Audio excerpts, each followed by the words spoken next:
Untuk acara selanjutnya yaitu sambutan daripada orang tua kita, yaitu Bapak Ketua RT 03 RW 012, yaitu yang disampaikan oleh beliau Bapak Ali Subhan. Kepada beliau waktu dan tempat kami persilahkan. Sallu ala Nabi Muhammad. Allahumma shalli wa sallim. Ayo Pak Sami. Mumpung masih hangat. Betul.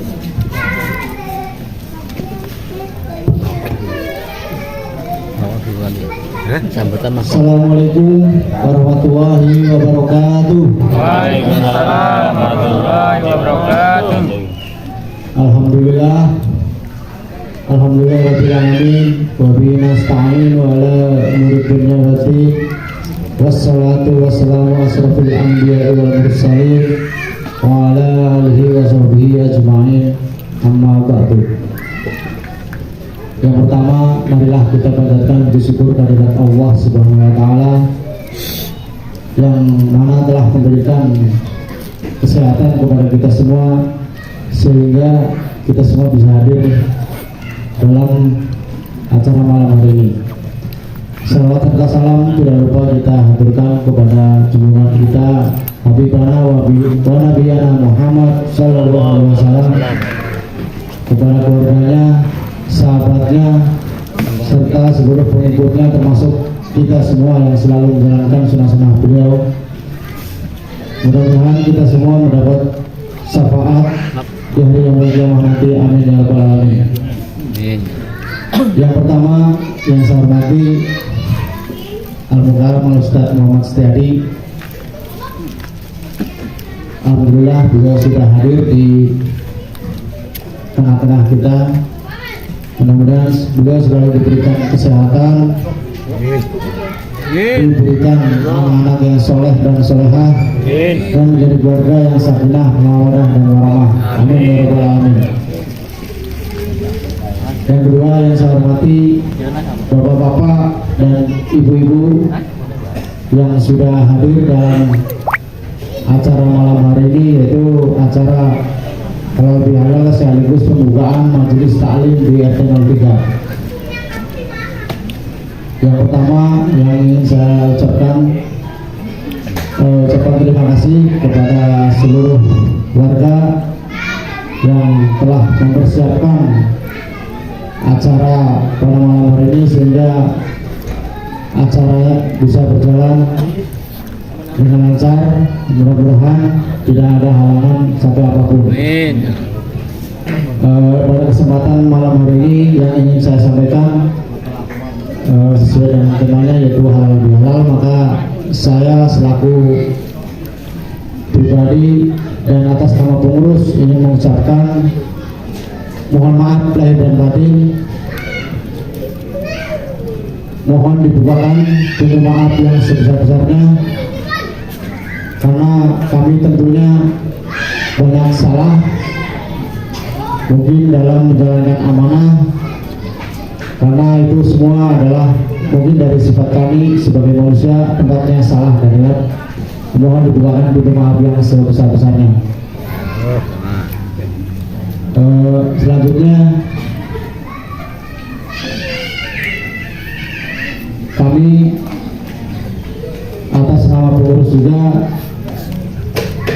mengucapkan terima kasih kepada tim kerohanian sehingga acara majelis taklim ini yang dari kemarin saya tunggu juga akhirnya alhamdulillah dibuka juga acaranya, yaitu mungkin malam ini adalah malam pertama.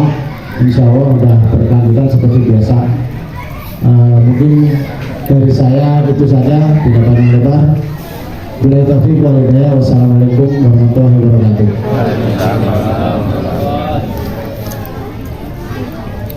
Bismillah. Demikianlah tadi sambutan dari Bapak Ketua RT 03 Bapak Ali Subhan. Untuk acara selanjutnya yaitu acara inti awal sanah dan juga halal bihalal yang akan disampaikan oleh beliau guru kita Al-Mukarram Bapak Ustaz Muhammad Setiadi. Kepada beliau waktu dan tempat kami persilahkan. Sallu ala Nabi Muhammad. Assalamualaikum warahmatullahi taala wabarakatuh.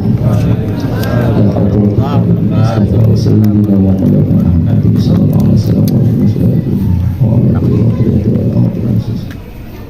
wa sallam. Al-Fatihah.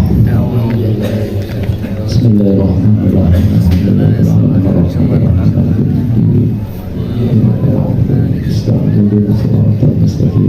Shiratal ladzina an'amta 'alaihim ghairil maghdubi 'alaihim waladdallin. Amin. A'udzubillah. Bismillah walhamdulillah.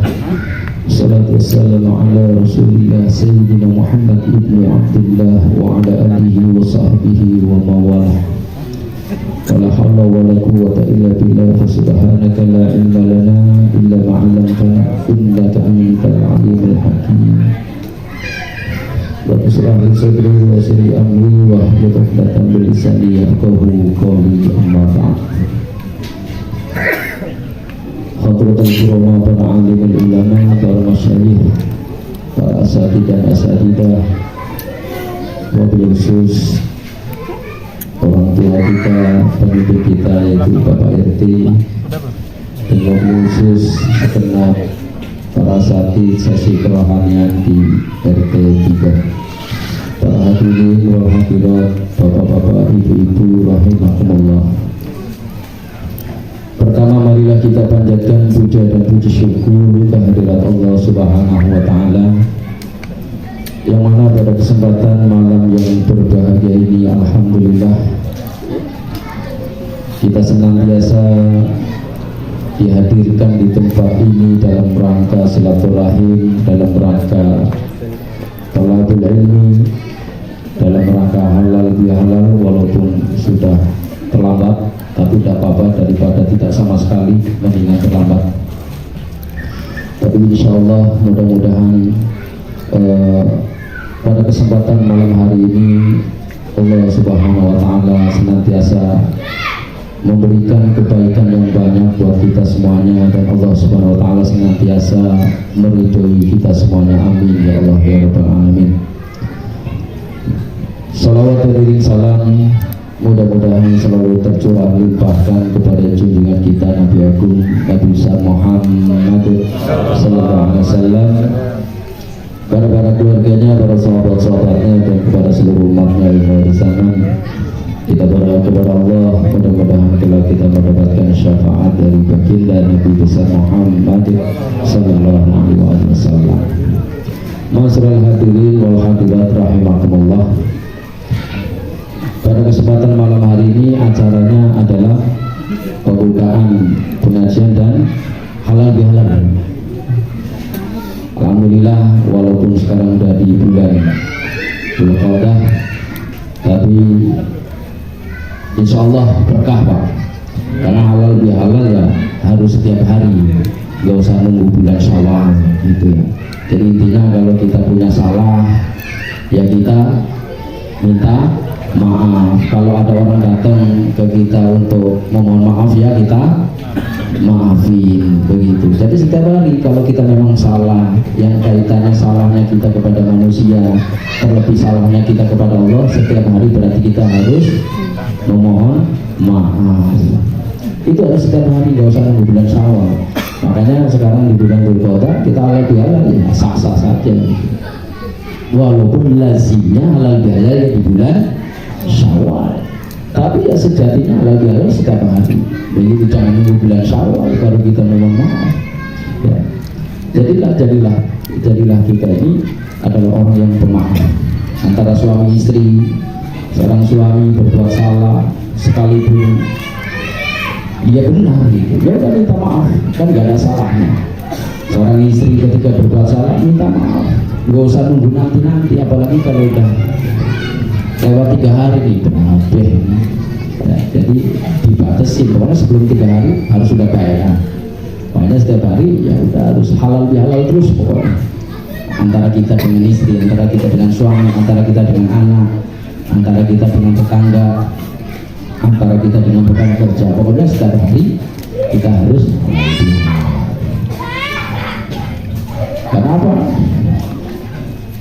kaitan dosa kita dengan orang lain itu akan lebih berbahaya dibandingkan dosa kita dengan Allah. Kenapa?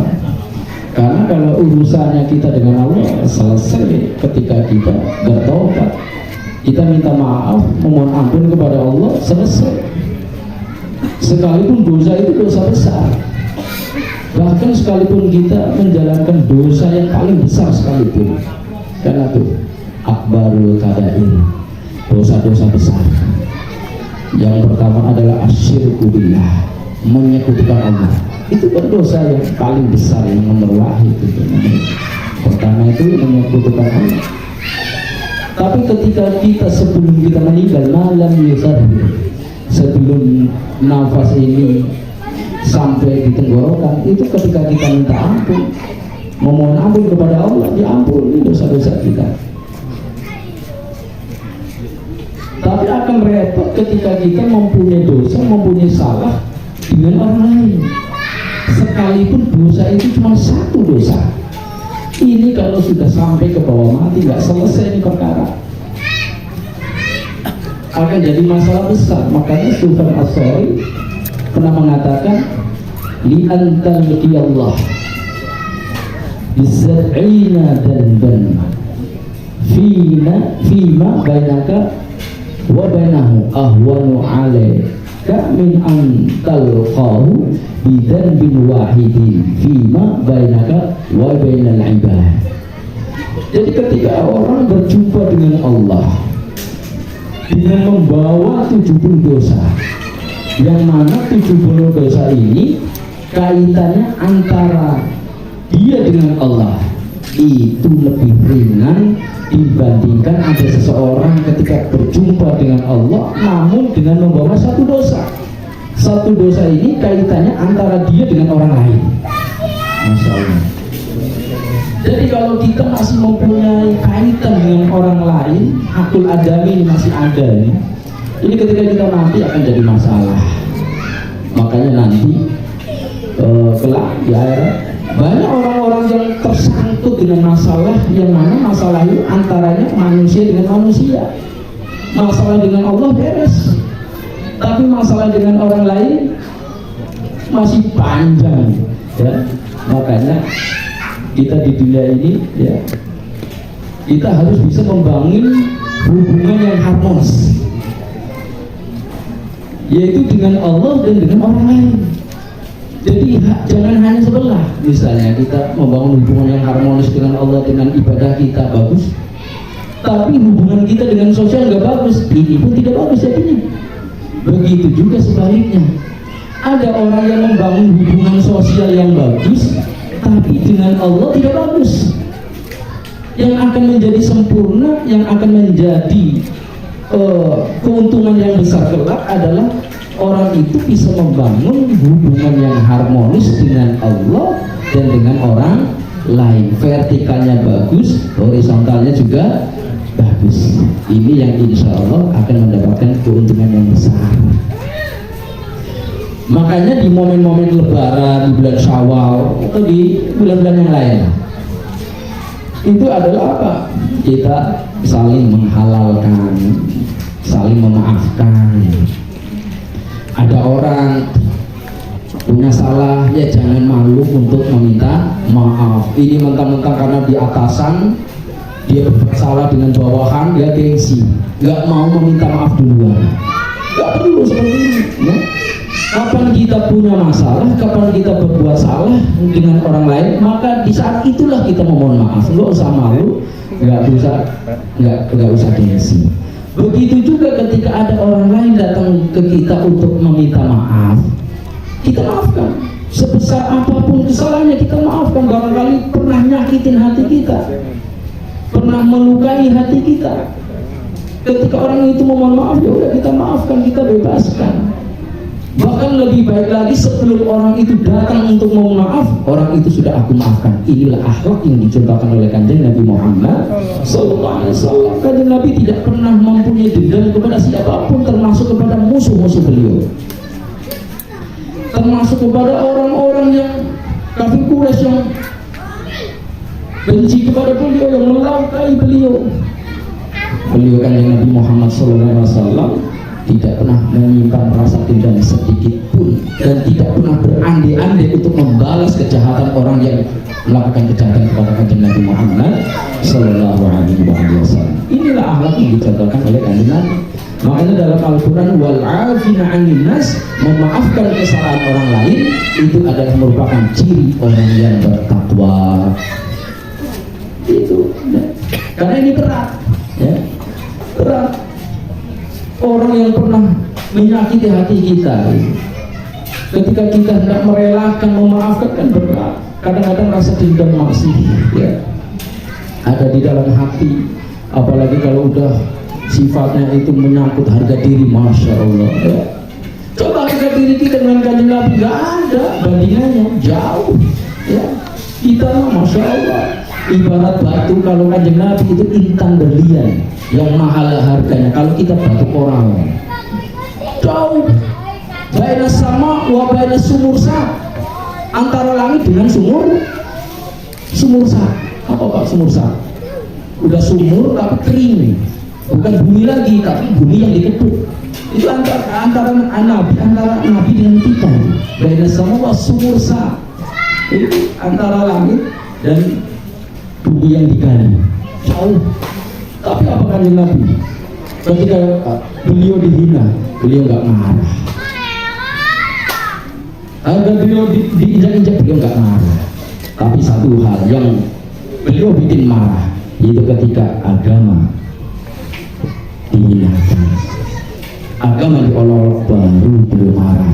Kalau kita kebalikannya, kalau harga diri kita diinjak-injak, itu marah.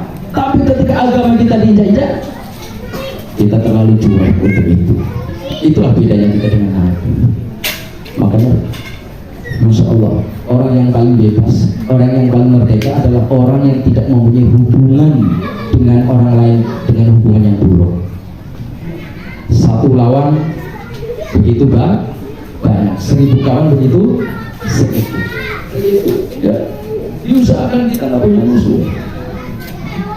Apalagi zaman sekarang, masya Allah, ya, yang mana semua orang itu bebas berekspresi, semua orang bisa menyampaikan pendapat, tidak bisa secara langsung dengan medsosnya.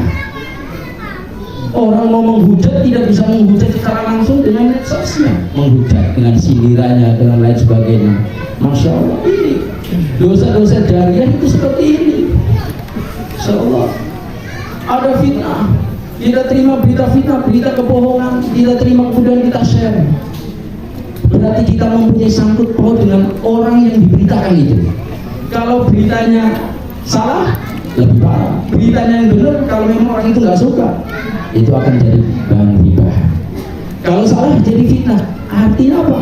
Walaupun kita nggak ketemu dengan orang itu, karena kita ikut menyebarkan berita-berita hoax itu, kita akhirnya punya sangkut paut. Nanti apa yang terjadi? Kita akan menjadi orang yang bangkrut nanti di hadapan Allah. Karena orang yang bangkrut itu bukan orang yang misalnya nih, Ustaz Warman punya usaha banyak, tiba-tiba bangkrut, jatuh, guntikar. Bukan yang dapat untung tapi dapat rugi, utangnya sana sini, bukan itu. Tapi orang yang bangkrut sejatinya adalah orang yang nanti ketika di hadapan Allah, dia membawa pahala-pahala banyak, pahala sholat, zakat, puasa, sodako, haji, umroh, haji 3 kali, umroh 10 kali, kadang-kadang dia membawa pahala banyak. Tapi ketika maju di hadapan Allah, ditimbang memang benar, pahala sholatnya banyak, memang dia ahli sholat waktu di dunia. Sodakonya banyak, memang dia orang dermawan. Ketika ditanyakan tentang hajinya bagus, mabrurah. Memang dia udah haji 3 kali, dia tukang bubur. Semua amal benar adanya. Tapi ketika dia mau dimasukkan ke dalam surga, ada orang yang memanggil, wahai Allah, tunggu, wahai Allah. Orang itu memang benar, dulu ahli sholat, ahli zakat, ahli sedekah, ahli haji, ahli umroh. Tapi ya Allah, orang itu dulu pernah menfitnah saya, orang itu pernah menyebarkan berita bohong tentang saya, ya Allah. Dulu saya nggak kenal dengan orang itu, saya tidak bisa, saya tidak tahu bagaimana caranya untuk meminta keadilan dengan orang itu. karena saya tidak mengenal, saya tidak pernah berjumpa ya Allah pada hari ini ya Allah, di mana semua diperlihatkan ya Allah. Dulu orang itu pernah berbuat salah, pernah zalim kepada saya ya Allah, saya minta keadilan ya Allah. Akhirnya ditanya, wahai fulan, apakah engkau pernah minta maki, pernah memfitnah? Iya wahai Allah. Kalau begitu, mana pahala sholatmu? Kasihkan kepada orang itu. Pahala sholatnya sedikit-sedikit dipretelin. Udah selesai sama orang ini, datang lagi, ya Allah, orang itu memang dulu haji umroh, sedekahnya banyak, tapi orang ini pernah mengambil harta saya dengan batil. Wahai fulan, apakah engkau pernah mengambil harta orang ini dengan batil? Benar wahai Allah. Mana pahala zakatmu? Diambil. Akhirnya orang ini habis pahalanya. Sudah habis, nggak ada pahala lagi. Masih ada orang yang datang untuk meminta keadilan kepada Allah. Akhirnya apa? Keburukan orang-orang yang dizalimi, orang yang dijahati, orang yang dicaci maki, orang yang difitnah, keburukannya ditimpakan kepada orang yang ahli ibadah waktu di dunia. Akhirnya apa? Pahalanya habis, dosanya bertambah. Inilah orang yang bangkrut. Makanya udah kalau urusan sama manusia itu lebih ini Pak, lebih sulit perkaranya Pak. Makanya kata Sufyan As-Tsauri, satu dosa itu hubungannya kita dengan orang lain lebih berat dibandingkan 70 dosa, tapi 70 dosa itu hubungannya kita dengan Allah. Makanya Pak, alhamdulillah di BCM ini khususnya di RT3 mempunyai sosial yang bagus, silaturahimnya luar biasa. Ya mudah-mudahan ini bisa dipertahankan, saling menghargai, saling menghormati, saling membantu, saling tolong menolong, insya Allah ya. Ini akan menjadi kebaikan buat kita semuanya. Apalagi kita Pak kalau udah mempunyai sifat suka nyenengin orang lain Pak, luar biasa. Ini yang rada-rada susah nih. Ya, kita kalau untuk nyenengin anak istri itu gampang, karena memang anak istri kita wajib kita senengin, wajib kita bahagiain. Tapi kalau kita mau nyenengin orang lain, ini kadang-kadang yang kita banyak perhitungan. Padahal Pak, kalau kita itu kok mampu nyenengin orang lain, walaupun dengan senyuman, ya, walaupun orang datang meminta tolong, meminjam uang kepada kita nggak punya uang, kita balas, ya, dengan ucapan yang menyejukkan, atau kita bantu dengan semampu kita. Saya yakin orang datang ke kita dengan penuh harapan, pulang tidak penuh dengan kecewaan, walaupun tidak sesuai dengan harapan. Dan ini adalah perintah agama. Dan ini adalah bagian cara Allah untuk menghapuskan dosa-dosa kita. Makanya kanjeng Nabi Muhammad SAW bersabda, inna min mujibatil maghfirah, di antara penghapus dosa-dosa kita adalah apa? Izharus surur ala akhikal mu'min. Engkau bisa memberikan kebahagiaan kepada orang lain. Itu ya. Ketika kita bisa memberikan kebahagiaan kepada orang lain, disitulah insya Allah Allah ampunkan daripada dosa kita. Ada orang datang kepada kita pengemis, assalamualaikum, jangan dijawab maaf. Kadang-kadang kita itu ngajarin anak-anak seperti itu, ya. Makanya anak-anak ikut, assalamualaikum, tahu ada orang bawa kantong, anaknya dari rumah, waalaikumsalam, enggak waalaikumsalam, tapi apa? Maaf. Begitu udah gitu, emaknya nggak di rumah, bapaknya nggak di rumah, masya Allah. Ini nggak baik. Ada orang datang minta jawab salam dulu, waalaikumsalam. Kalau kita mempunyai, kita kasih. Kita kasih semampu kita, ya. Jangan kita bawanya suuton terus. Ada orang datang bawa proposal, bawa kalender itu ya, kadang-kadang ada kan jual kalender ini dari pondok ini, kita bawa ya ini mah oknum, udah nggak usah itu, buang jauh-jauh. Jangan ada pikiran itu, udah kita bantu semampunya. Sering orang datang ke rumah bawa kalender, pada saya kalender udah banyak, udah kita nggak usah beli kalender, harganya 20, ya udah kita kasih 10. Seneng nggak orang itu? Seneng. Pulang tidak membawa kekecewaan, walaupun tidak membawa kegembiraan yang sempurna, tapi minimal terobati. Itulah yang diajarkan oleh Kanjeng Nabi. Ya, kita di lampu merah lagi bawa mobil, ada orang minta, wah ini kayaknya pengkor bohongan ini. Nah, itu kita banyak surganya. Biarin mereka mau bener kayak mau enggak, kayak yang penting kita niat. Ya, kita niatin kayak gini Pak. Kalau memang benar, mudah-mudahan ini manfaat buat orang itu. Kalau memang orang itu salah, mudah-mudahan dengan uang saja ini orang itu dapat hidayah. Masya Allah, ini lebih indah. Ya. Dan insya Allah setiap kebaikan yang kita berikan kepada orang, sekalipun orang itu adalah orang yang sehat, insya Allah dapat kebaikan.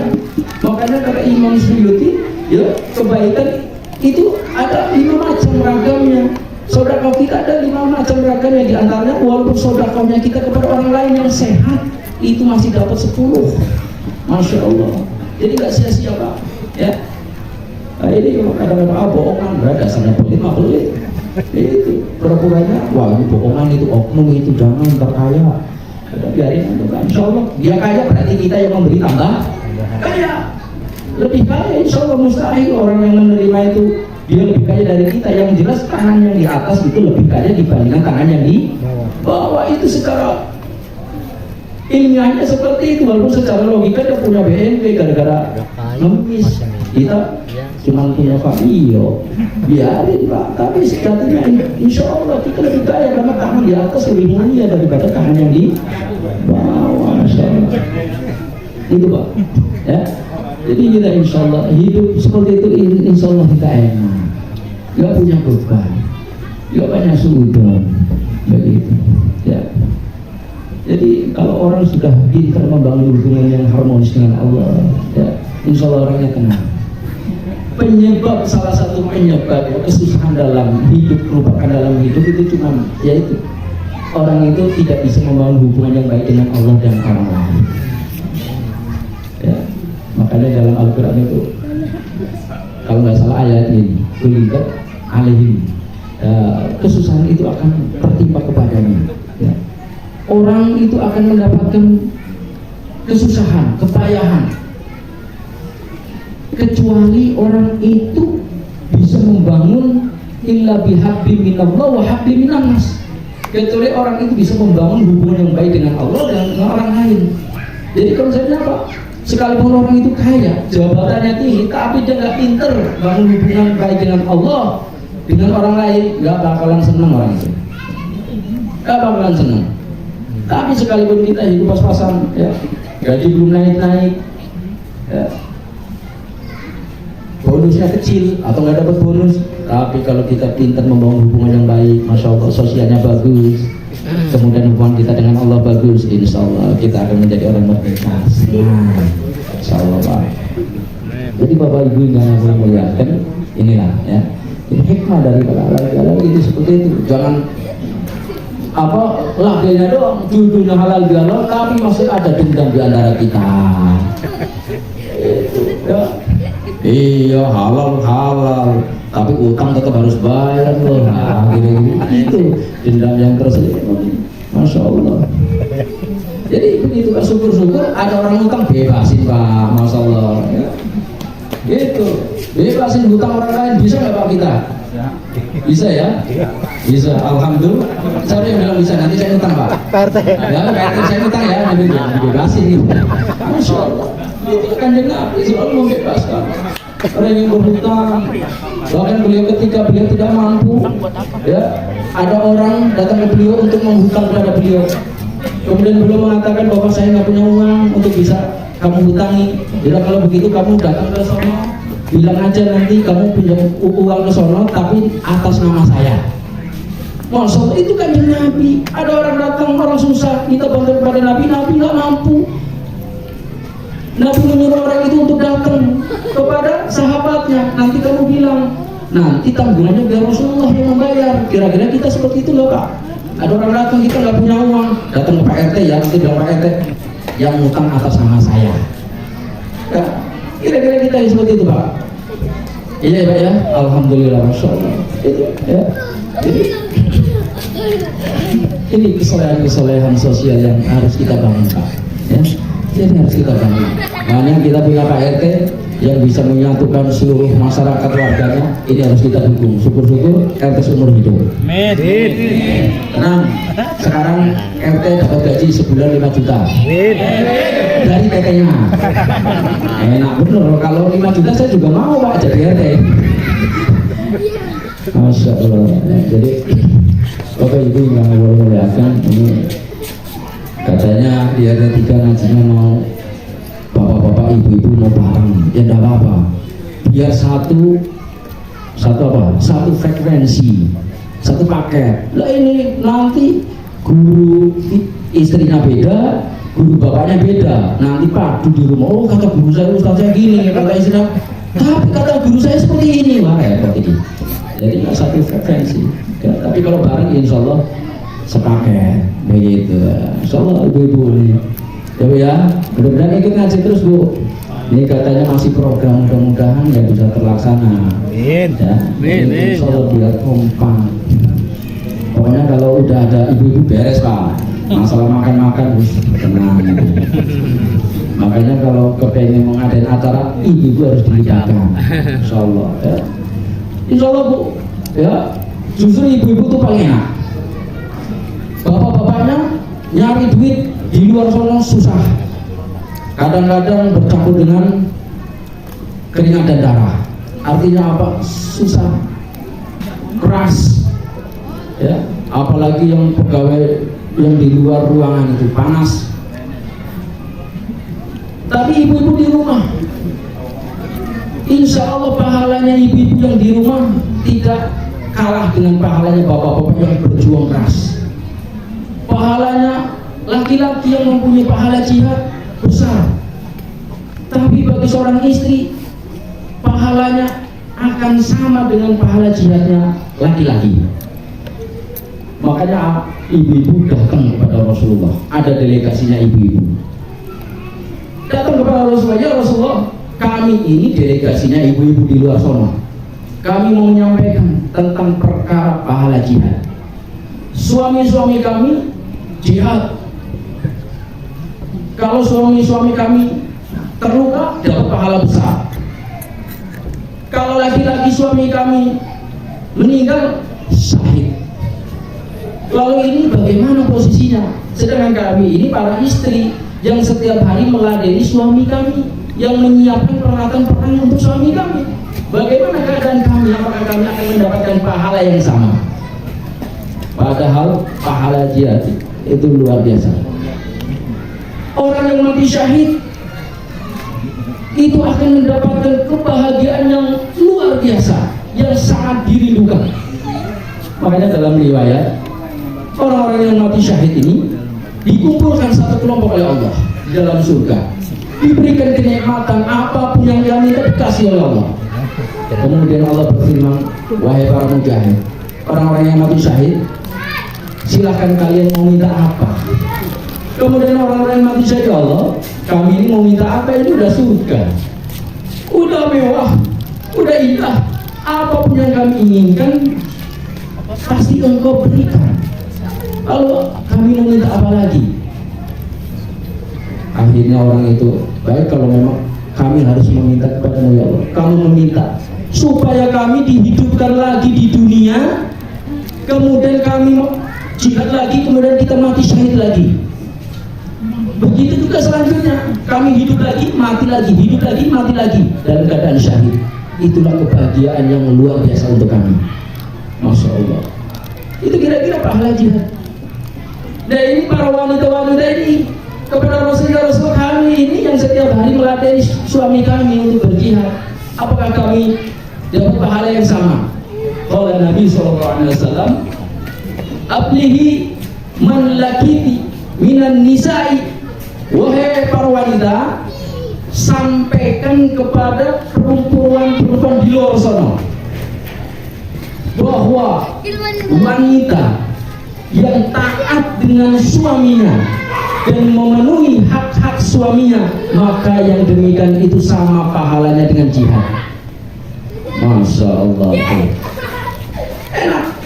Perempuan seorang istri di rumah cukup taat sama suaminya, kemudian memenuhi hak-haknya suaminya, itu sudah menyamai pahala jihad orang yang berperang di jalan Allah Subhanahu wa ta'ala. Masya Allah tuh. Insya Allah ya, bapak-bapak ibu-ibu sama-sama. Jadi insya Allah mudah-mudahan ini tetap berkelanjutan, walaupun bahasanya nanti harus diatur lagi ya.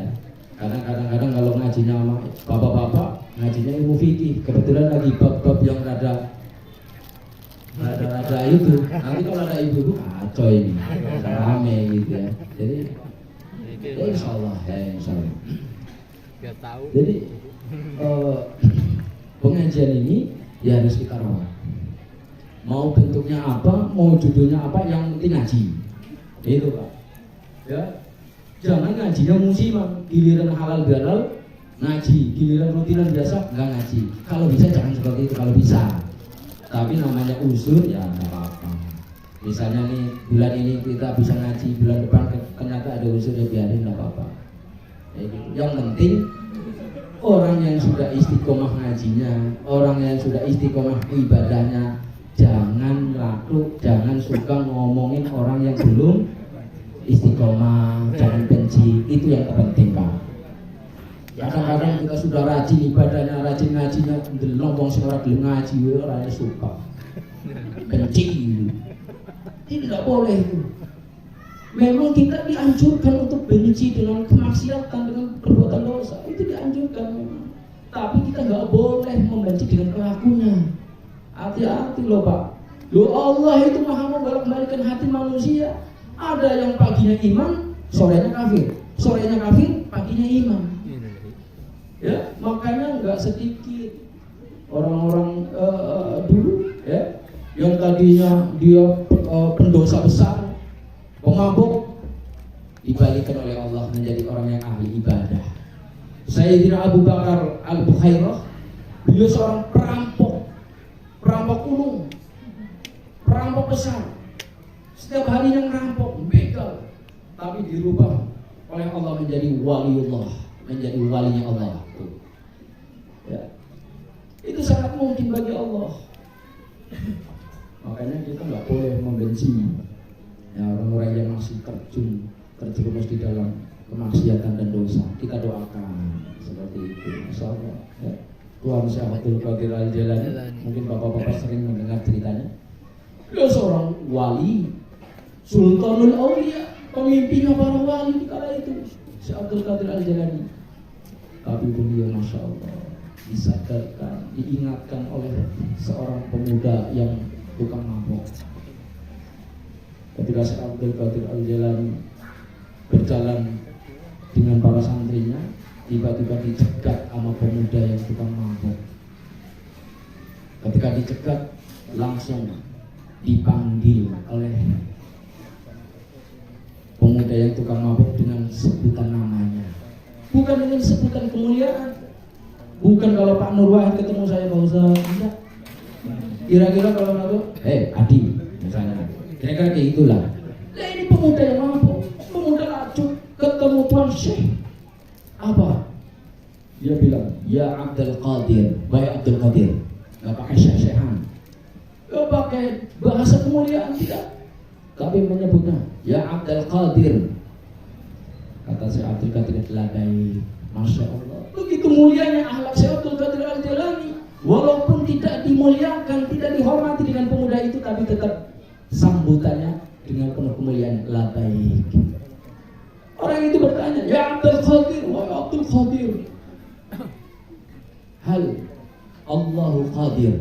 Bertanya ternyata pemuda ini, wahai Abdul Qadir, apakah Allah mampu?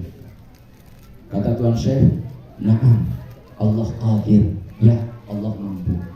Santrinya heran, ini ada pemuda yang pemabuk nanya kepada Tuan Syekh, nanyanya gak komplit, barangkali lagi mabuk. Cuma nanya apakah Allah mampu? Dijawab oleh Tuan Syekh, iya na'am, iya Allah mampu.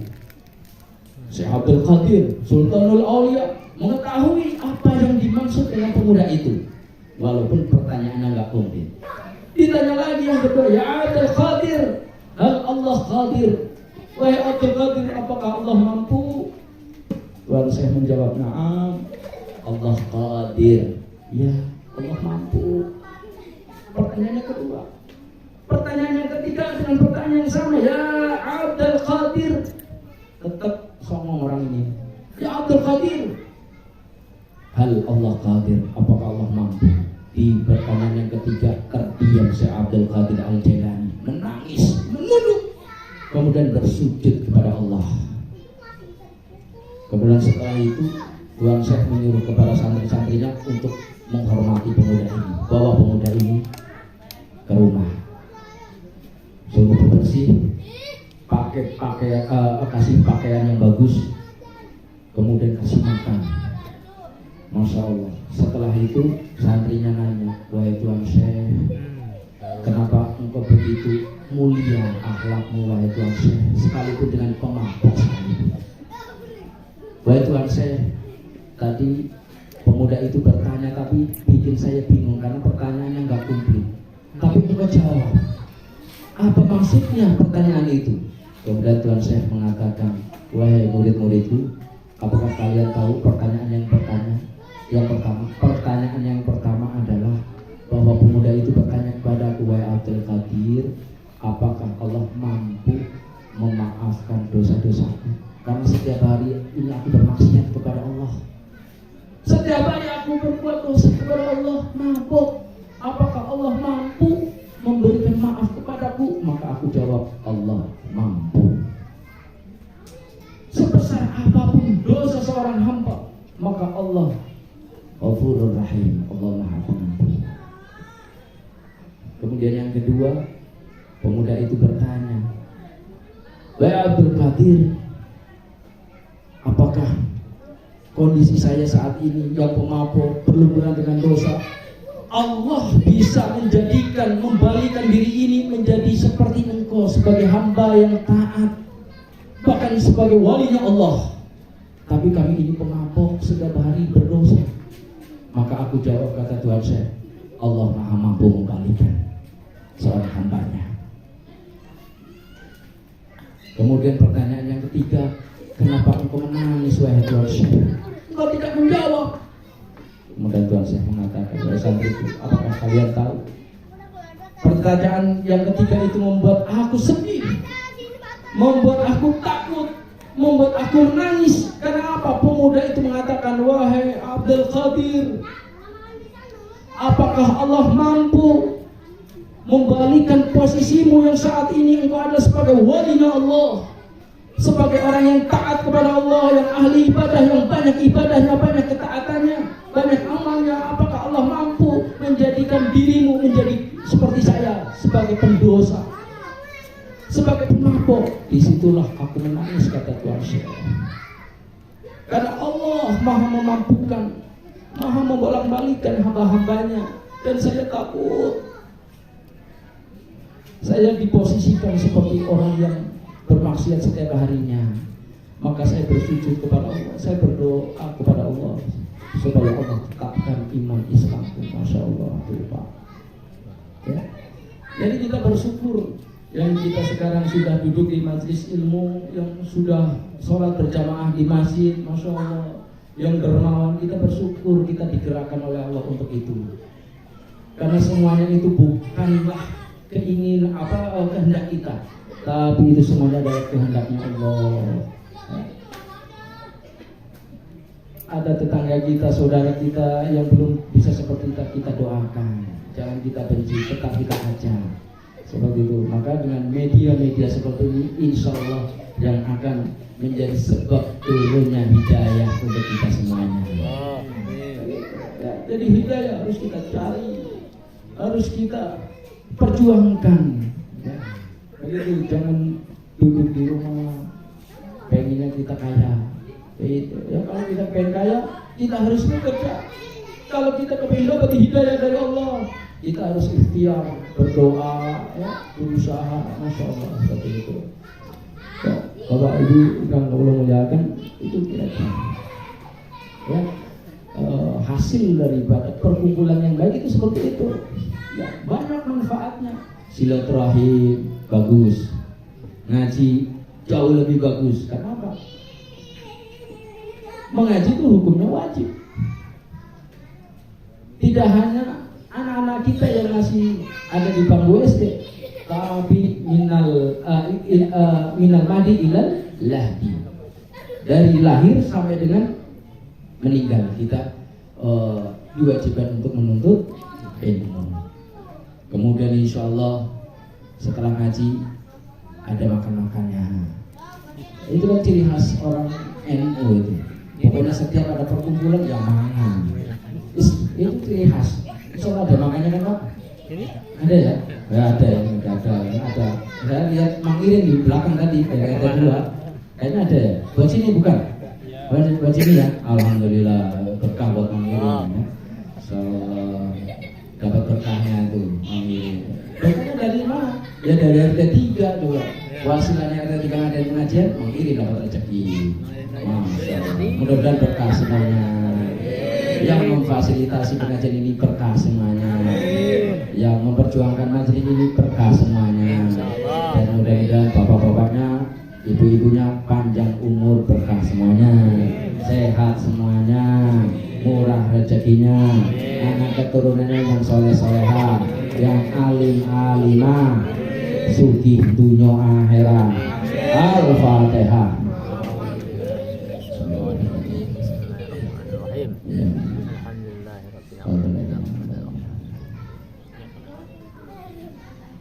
Baik bapak-bapak, ibu-ibu yang kami muliakan, mohon maaf hari ini malam ini kita nggak ngaji kitab dulu. Soalnya ini mau buka kitab auranya udah beda duluan ini. Saya membaca kitab kayaknya nggak kelihatan yang di belakang gitu ya. Jadi kayaknya nanti kurang ya. Terus mendingan jiping. Masih mending Pak. Ya kita jiping berarti kita termasuk mustami'an ya.